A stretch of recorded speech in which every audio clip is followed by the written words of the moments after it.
Naglabas na ang Court of Appeals ng freeze order laban sa mga bank account, ari-arian at sasakyang panghimpapawid na may kaugnayan sa mga anomalyang flood control project na iniimbestigahan ngayon ng gobyerno.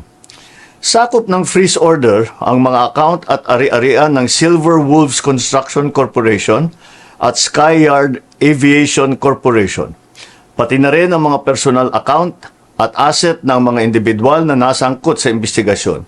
Kabilang ay si Congressman Eric Yap at Ed Vic Yap.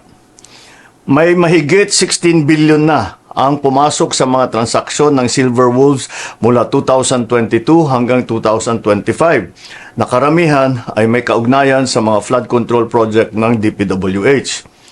Kabuuang 280 bank account ang na-freeze. 22 insurance policy, 3 securities account, at 8 sasakyang panghimpapawid, kabilang ang mga eroplano at helicopter na konektado sa Skyyard Aviation. Kailangan natin ang mga freeze order na ito para hindi maibenta ang mga ari-arian at para maibalik natin sa ating mga kababayan ang bawat pisong pinaghihinalaang ninakaw. Meron ding 8 taga-DPWH sa Davao Occidental na nagpadala na ng sulat na sila ay magsusurrender sa NBI dahil sa hinaharap nilang mga kaso. Inaasahan na rin nating lalabas ang warrant of arrest na ni Sara Diskaya itong linggong ito at hindi na rin magtatagal ang pag-aresto sa kanya. Magpapatuloy ang investigasyon, magpapatuloy ang pagpapanagot at titiyakin ng pamahalaan na ang pera ng bayan ay maibabalik sa taong bayan.